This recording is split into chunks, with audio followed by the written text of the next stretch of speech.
Welcome once more to Off Air with Mike Graham. This is Talk Radio on TV. This is where you get to watch me interview somebody very, very knowledgeable about a subject that we want to talk about today. This is not the radio show. This is not a phone-in operation. This is me. And on this case today, Dr Rakib Ehsan from the Henry Jackson Society, a research fellow. Dr Rakib, welcome to Off Air. This is only the second episode we've ever done, but we want to talk about some of the very important things that have happened over the last few days. Sure. Obviously kicking off with the terrorist attack on Friday at London Bridge, which I just missed, but many of my colleagues were caught up in because it happened just about 2 o'clock in the afternoon. I mean, your speciality at the Henry Jackson Society is terrorism, Islamification of the communities in this country, and in some ways the radicalisation of some of the people in those communities. What did you think when you first saw the story breaking? Well, I think as we got to know more of the details after the terrorist attack took place, it's just incredible, really. So Usman Khan, he has done prison time for terrorism-related offences. He was released early from his prison sentence, and he was taking part in the Home Office's Desistance and Disengagement Programme. It's a de-radicalisation scheme which is designed to help people reject fundamentalist ideologies, often of a deeply violent character.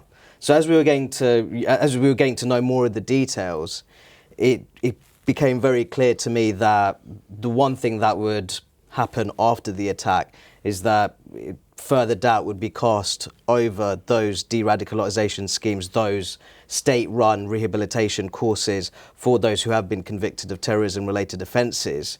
And I would imagine that much of the British public will ask how someone who was part of a terror plot targeting the London Stock Exchange was then freely able to conduct a deadly terrorist attack in London. Because he's very typical of the type of guy in this country that ends up in that place, isn't he? He was a guy who was a sort of a follower, an acolyte of Anjem Choudhury. Absolutely. In fact, the first thing I thought, funnily enough, was way back when I used to be working, not in this building, but in the old Talk Sport building. Sure. Anjem Choudhury came in one time to go on Ian Collins' show late at night, and it was around about probably 2012-ish or something like that. And I wonder whether this guy might have even been with him. You know, because this was at a time when he turned up with about 10 or 12 young Asian guys, you know, all looking pretty heavy, all looking like they weren't going to take any trouble. But there was like an entourage that he had following him around. And I wonder if he was actually maybe one of these guys. But he came from this background in Stoke, parents originally from Pakistan. You know, he didn't do terribly well at school. He got into drugs. He suddenly found himself getting radicalised and getting himself into, you know, pretty extreme Islam jihad, really. Very extreme company. From a very early age. You know, he had pictures of Osama bin Laden on a book. He was a guy that used to laugh about 9/11. You know, I mean, he should have been spotted quite early on. But the worry I've got in this country is that we're not very good at spotting these guys. Well, I'd make the point that he was found guilty of terrorism-related offences. Now, if you're looking at the severity of the case that we're dealing with here, it wasn't just the fact that he was part of a plan to conduct a terrorist attack in London. This was a man who was also planning to establish a terrorist military training facility back in Kashmir as well. Well, I wanted to ask you about that. Because so extremely ambitious in an extremist sense. Well, absolutely right. And not to be sniffed at, you know. So it wasn't a case of like The Four Lions, that sort of comic movie that was made about these, you know, kind of temporary and not very good jihadists who kind of got stuck into something and then became caught up in it. Because his parents apparently had land in Pakistan. Now he was planning to build that facility on his family's land. Exactly, is what I'm saying. But you know, his dad was like a taxi driver, I believe, in Stoke. So I mean, how many people who are taxi drivers in this country have land in Pakistan that they can suddenly use for some good? I mean, is it possible that there's a lot of that going on? I mean, I think that it's very important just to focus on this case for now, and then we can move forwards. I think that there's a lot to be learnt from this particular case. What were the chances? What were the chances seriously of actually rehabilitating this particular individual in terms of helping him disengage from religious fundamentalist ideologies, fundamentally anti-British, anti-West, of a very violent nature?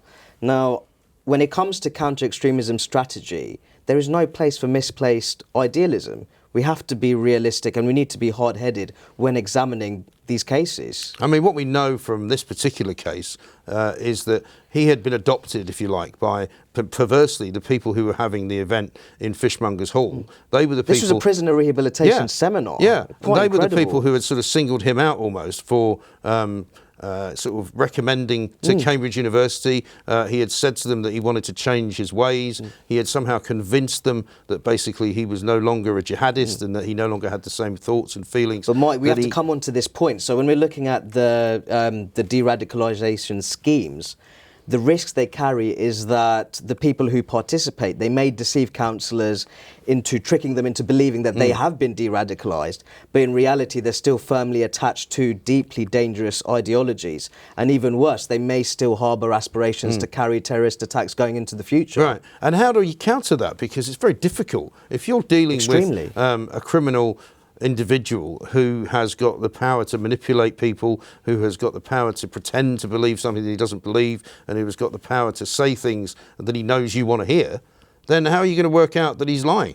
Well, it's just fraught with risk, and I'd imagine that the nature of this recent terrorist attack, it's not going to boost public confidence in de-radicalisation schemes when it comes to people who have been convicted of terrorism-related offences. I mean, have we ever seen, for example, success with these de-radicalisation programmes? Well, what I will say is that even if there are a small number of cases where there has been successful de-radicalisation, that in itself is quite complicated to actually measure and quantify. What is the risk-reward trade-off when we're examining the broader programme? Now, for me, when you're looking at that risk-reward trade-off, that ultimately has to be in the name of broader public safety. And I just feel that when it comes to de-radicalisation schemes, they carry too much risk. Well, when we found out on Sunday, thanks to the interview that Boris Johnson gave to Andrew Marr, there's 74 similar people out there on the streets who have had released from prison sentences. Their licence conditions would be reviewed. Their licence conditions are now going to be reviewed even more urgently. Since that announcement was made, there's been 2 more arrests. I mean, it doesn't seem like a massive number of people to keep an eye on, but I mean, depending on the resources that the Home Office and the Parole Board have got, I guess it's a pretty difficult thing to do. Well, I think that it's a step in the right direction, considering in light of the devastating terrorist attacks that we witnessed here in London Bridge last Friday. These were people who were convicted of terrorism-related offences and released early from prison. Yeah. And, you know, previous security practitioners, they've been telling us for some time of their concerns over people who have been convicted of terrorism-related offences and then released early from their prison sentences. They said this is a worrying risk pool. People being released in local communities, they still pose a risk. Well, of course they do, because they've been in prison, and what I'm hearing from what goes on inside prison is that it's understaffed, that there are Muslim Islamic gangs running parts of various prisons in this country, in the same way that there might be some other gangs running other parts of other prisons in this country, but it's a problem. And it seems as though there's a likelihood that if you go in as a young radicalised Muslim who believes that jihad is the way forward, you'll find plenty of like-minded people in there to talk to about it. Well, I think this is the problem that we have within our prison system. We cannot be complacent when it comes to radicalisation processes within the prison system.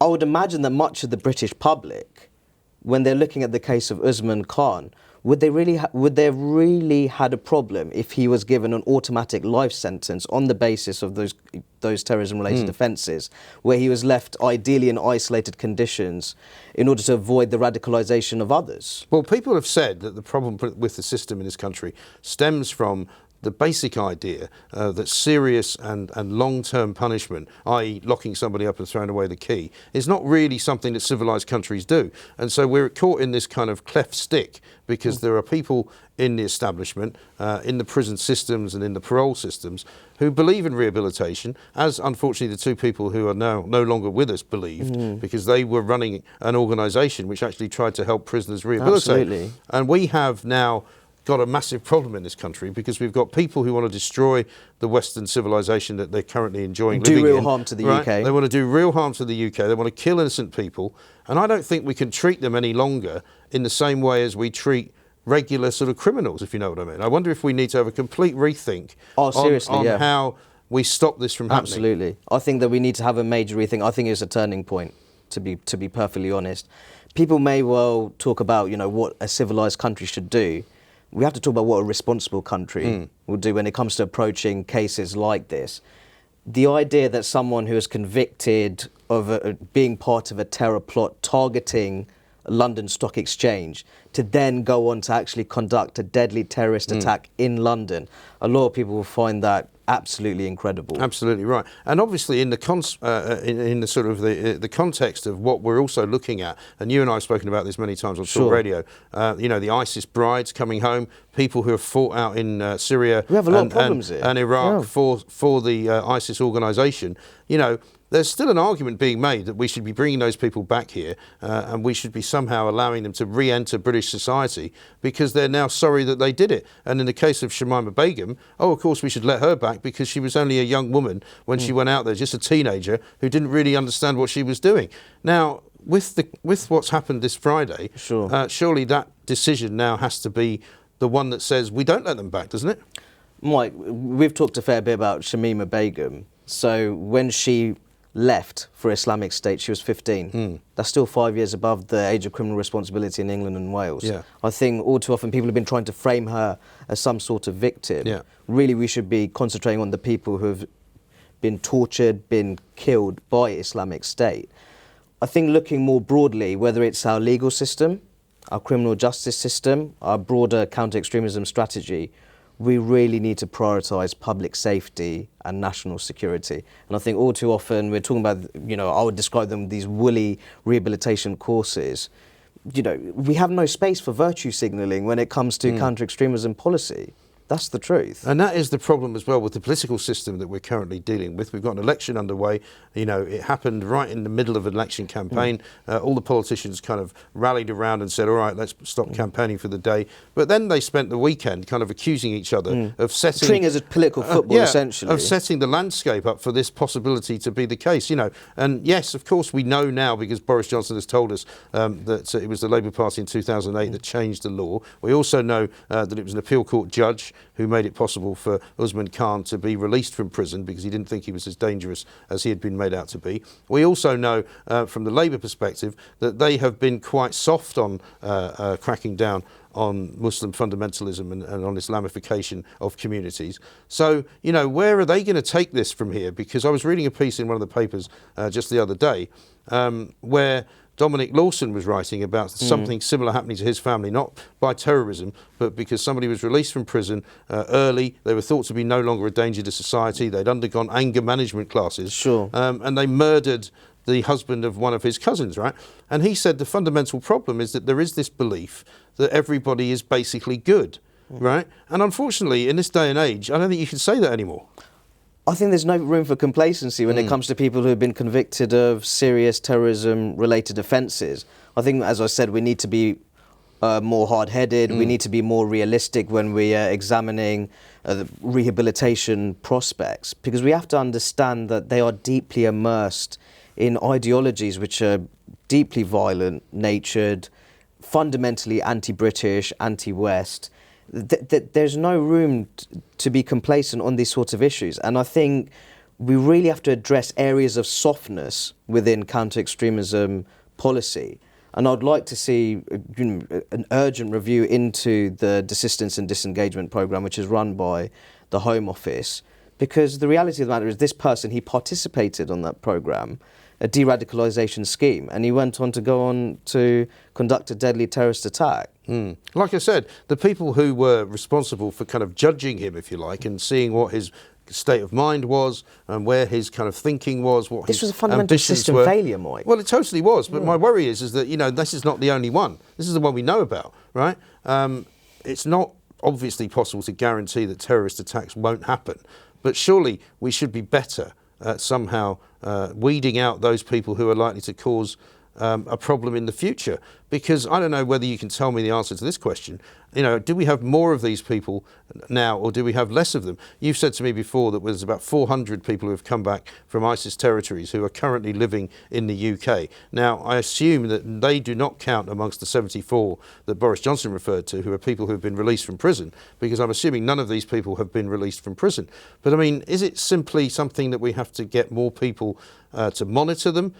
Do we have to detain them somewhere? Do we have to think about putting them under house arrest? I mean, I know these all sound like very draconian things that would only happen in a dictatorship, but I mean, we are having to think about the safety of the people of this country. And that has to be the state's priority at the end of the day. The state's priority can no safe. longer be, you know, well, let's try and rehabilitate these people. Absolutely. I mean, when we've had discussions before about the criminal justice system, I've expressed the view that all too often criminals are treated softly. That is my general view, and we don't bear in mind the interests of the law-abiding majority.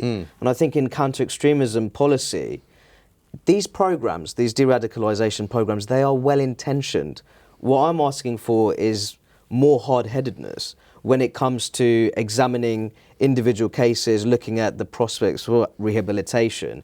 Because plenty of people will hear that Usman Khan, convicted of terrorism-related offences, part of terror plots targeting the London Stock Exchange, had ambitions to establish a terror military training facility in Kashmir on his family's land. Of all the things to use your family's land, that is what he intended to do. What were the chances of him being successfully rehabilitated? Well, exactly. And also, if he's thinking about doing something like that with his family's land in Pakistan, you know, how many other people were aware of that? How many other people were going to be party to it? And how many other people were going to help him to make that happen? Because one of the things that was terrifying, I think, on Friday afternoon, because the story was being kind of told by so many different people. Social media was all over the place. People were saying there'd been a bomb, possibly, that had gone off. People were saying that there'd been more than 7 shots heard. Other people saying maybe 2 shots. Other people saying there had been incidents on a bus. Nobody really knew what was going on for a few hours, right, until the police kind of issued their statement. And at one point, I remember I was driving down to Sussex. At one point, I'm thinking to myself, if it turns out that there's an awful lot more people involved in this and it's not just one guy, I will not be surprised. And it's kind of terrifying that we don't know, even now, whether there's other people involved. You know, we don't know whether there was a plot to have, you know, rather like that awful night of the Bataclan in Paris, you know, multiple points of reference, multiple gangs of people with machine guns. I mean, thank God that hasn't happened here, because apparently it's much harder to get a gun into Britain than it is to get into mainland Europe. But, you know, I mean, nothing would surprise me anymore if I walked out of the building here at London Bridge to see another incident going on. I mean, you know, we just don't know, do we? Mike, I just look at the broader British public. I think they're terrified of the fact that many individuals were released early from their prison sentences when they were serving time for terrorism-related offences. They think that it's absolutely bonkers, to be honest. I think the announcement made by the Prime Minister that there'd be a review into the licence conditions, that's a step in the right direction. But we also need to ask, how did we get ourselves in a situation where that many individuals were released early from prison, individuals who were convicted of terrorism-related offences, and then released into local communities, our local communities? And we have a legal system which is embedded with an awful lot of people, and I say this without fear or favour as a non-political statement, you know, lefty liberal type barristers who pride themselves on getting some of these people off, on getting the appeals through. The guy who helped Khan get his appeal done was boasting about it on his own website, saying that this is one of the things that I've done in the history of my sort of human rights work. And you've got an awful lot of these very well-paid fellows and women who are very willing to make sure that these people are not mistreated.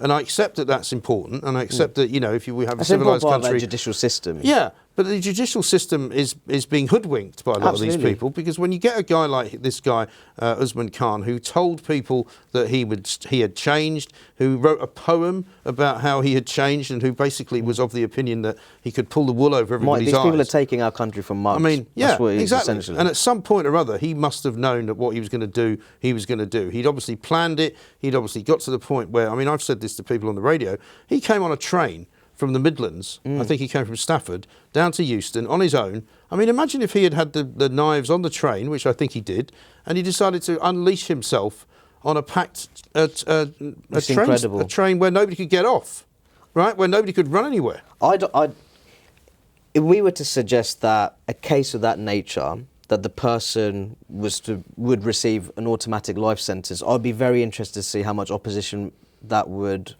have within the broader public. People in this country, very little opposition. But there are people in this country who think, you might be surprised, I mean, even the father of the victim, who has been defending his son and has been having a go at certain newspapers and even at the Prime Minister saying, you know, this is not a politicised thing. Jack Merritt's father. Yeah, I don't want my son's name to be dragged through the mud with things that he doesn't believe. You know, he would not want to be used as the basis to bring in. He would not want any of this to be changed. Approaches. You know, which I'm not sure is entirely correct, but you know, he's his father, so he's entitled to say it. Bottom line for me is that there are people in this country who think that locking people up is a bad idea. David Gauke, right, who was the former Justice Minister, Secretary of State for Justice, you know, he was a guy who wanted to do away with the 6 monthly and lower prison sentences and just not give people prison sentences at all if they were not any more serious than if they were just as or in his words, unserious as 6 months or below. I would say that, you know, we do have this kind of I don't know how to describe I think you feel this atmosphere of liberalism. I think that in high positions of authority and influence, we have too many people who lack that instinct of whatever decisions I make, whatever views I put forward, this is ultimately in the interests of protecting the law-abiding majority. This is in the name of public safety and maximising national security. They don't have that instinct within them. And unfortunately, we are paying the price for that. And there needs to be a fundamental shift in that. But in the Henry Jackson Society, you guys do a lot of work on these communities, on the radicalisation of them, of the kinds of people like Anjem Choudhury. I mean, are you satisfied, for example, either personally or as an organisation, that there are fewer of these kind of hate preachers around than there were? I mean, how good have we been at preventing that from happening? I'd make the point that Anjem Choudhury, quite incredibly, he's another one who also participated in the desistance and disengagement programme. Usman Khan, when he was initially arrested, he actually had Anjem Choudhury's private number in his mobile phone. Well, they're quite close friends, I'm led to believe. So there's historical links there. I just think what I would like to see, as I said before, whether it's we need to see how our legal system is structured when it comes to these sorts of matters, the criminal justice system, the sentencing regime, and also broader counter-terrorism strategy. You know, how effective are these state-run rehabilitation courses? I mean, is there any point in having them? Can we just do away with them? I mean, would it make any difference? Well, I think one thing that we should be doing after last Friday, we need to have a serious review into how they function and how they're working. Because from what I can see, if we're having someone who has participated in that de-radicalisation scheme and they go on to do what they did last Friday. What's the point? You know, that's not going to inspire public confidence in those sorts of projects. Well, it's almost like it's a box-ticking exercise, right? So you've got a list of people, a list of names over here. Say 30 of the 72 have gone through the de-radicalisation treatment. So you just go, tick, he's all right, you can let him out. Yeah. And then he's not all right, as it turns out. Well, I think, as I said before, the risk-reward trade-off, you know, is it in the public interest? Is it in the broader public interest? I'd say probably not. I think the answer to that is always going to be no. But the point, because you know, unless you can guarantee that somebody is not going to do what which is incredibly difficult in itself, you can't guarantee that, right? No. But some people will say. But on the other hand, you have to, of course, be reasonable, and you can't lock people up forever because of something that they might do. Well, some people have talked about costs. Yeah. Well, the reality of the matter is rehabilitation costs are exceptionally high as well. And I don't think that we should be adopting a cost-effective led approach when it comes to public safety and national security. No. I don't think that's the right way going about it. Boris Johnson has taken a lot of criticism because he apparently said at some point or other there wasn't money for these de-radicalisation programmes, and so there wasn't going to be enough of it to go around. But it doesn't seem to me like it's a good way of spending the money anyway, so maybe he was right about that. Well, I think in terms of people saying that there's not sufficient resources, I'd make this point. We're talking about people, some of them who are deeply immersed in horrible ideologies, deeply violent, as I said. Is much of this coming from the internet? Is most of it coming from the internet? Well, some of it will come from some of it will be online, and some of it will be, you know, radicalisation processes within communities. It may well be a mixture of both. the point that I'll make, I don't buy into that argument. Oh, these sort of things are happening because of lack of resources. I think it's more about people not really understanding the ideological character of the issues at hand. And is this happening in lots of other European countries? We know that there are similar problems in France and in Belgium. In Holland, we've seen some of them. We've seen attacks in Germany. We haven't really seen so many in Italy and Spain. But I mean, is it a Western European problem that Western Europe can somehow tackle together? I think it's something that, you know, there's no harm in collaborating and sharing information when it comes to defeating Islamist extremism, which is something that is affecting all Western European countries to varying degrees. What I will say is that when it comes to the protection of the law-abiding majority in all of those countries, you have to be realistic about, say, state-run rehabilitation courses, these de-radicalization schemes within communities. We have to be realistic about to what extent should we be relying on them? Because in my view, I don't think we should be relying much on them at all. No, of course. And as far as the situation goes, there's a ceasefire at the moment, I think, between the Turkish and the Kurds in northern Syria and the PKK and all of that. But we still haven't solved the ISIS problem. You know, we were told some weeks ago that an awful lot of the ISIS prisoners who were in prison camps in that part of the world have now escaped. We don't know where they are. We don't know whether they're coming into Turkey. We don't know whether Turkey's going to send them on into Western Europe, which is what they said they would do. I mean, I don't know how much you know about this particular problem, but there is the withdrawal of US troops by Donald Trump wasn't the wisest decision. Well, it wasn't the wisest decision, and giving more or less the green light to Turkey to go in. Because the American military presence there acts as a check on Turkish expansionism. Yes, but of course the Turks will say, yeah, but we had to do that because the people who we are attacking are running terrorism cells inside of Turkey, and so therefore you have to support us in doing Mark, this. I'll make the point that when it comes to ideology, there's not much difference between some of those Turkish militiamen and people, in those prisons, prisoners, Islamic State. But the point is, the fact remains, Rakib, that basically we've got another few thousand people, some of whom will claim to be British, some of whom will have been in ISIS training camps and now have been in detention centres. You know, at some point or other, they're going to make it back here, aren't they? Well, I think the state has its work cut out. I mean, I think we've discussed this before. That I supported the idea of maybe setting up an international tribunal there, maybe in Iraq or something like the War region. Crimes Tribunal in The Hague. So Western European countries who understandably have concerns over returnees, that they would cooperate with one another and maybe set this up. I'm not sure if the plans of, there's been much advancement on, well, there's on not that much front. appetite for it, is there? I mean, there's nobody who really wants to kind of own it. There's nobody saying, oh, we think we should take responsibility for this. We think that somehow something's terribly wrong with young people in our countries wanting to go and fight for a terrible, ghastly death cult who did the most awful things, tortured people, set people on fire inside of cages, drowned people, raped women, And Mike, with all those things, just look at how people have been trying to frame Shamima Begum as a victim. Yeah, I know. I find it appalling. It really is appalling, but the problem has still not been solved. And at the moment, because we've got an election, all the focus is on this one incident, right?